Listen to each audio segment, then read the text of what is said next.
কালকে বইমেলা থেকে যেসব বইগুলো নেওয়া হলো, প্রথমে তো দুটো কপি কিনে হলো, 4টে কপি নিলাম, বেশ মোটা মোটা দেখে 4টে।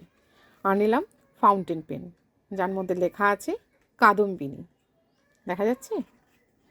আর কালিও নিলাম, কলিকেতা, লেখা তো আছে এখানে কফি হাউস, বেশ ভালো লাগলো। আর বইয়ের মধ্যে কী কী আছে, নীলাঞ্জনা চট্টোপাধ্যায়ের ফুলের আগুন, মৌমিতা 25টি গল্প, উত্তরবঙ্গ বেড়ানোর 1 ডজন গল্প, যা সবার প্রিয় গৌরীশঙ্কর ভট্টাচার্যের। আর আবারও উত্তরবঙ্গকে বুক পকেটে গৌরীশঙ্কর ভট্টাচার্যেরই।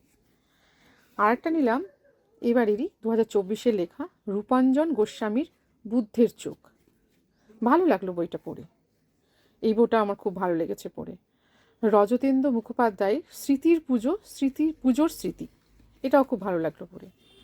আর একটা হচ্ছে ছোটদের, আমার মেয়ের জন্য নিলাম চয়নিকা।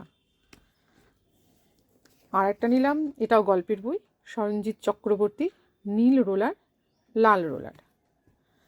আর একটা নিলাম শুভম সমগ্র, অভিক দত্ত, খুব ভালো লেগেছে। আর আমার মেয়ে এই যে দিক থেকে দেখাচ্ছে, ও 4টে বই নিয়েছে, একটা এটা, একটা এটা, আর হচ্ছে ফেলুদা, আর এটা, ও আরও একটা আছে এটাও।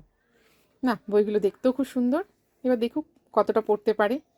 বইয়ের নেশা তো ধরেছে অনেকটা ভালো। আর সর্বশেষে আছে ভয় সমগ্র, এটা না নিলে যেন সবটাই অধুরা। ভয় সমগ্র একটা নিয়েছি হরিনারায়ণ চট্টোপাধ্যায়, আরও একটা নেওয়া হয়েছে ভয় সমগ্র হেমেন্দ্র কুমার রায়ের।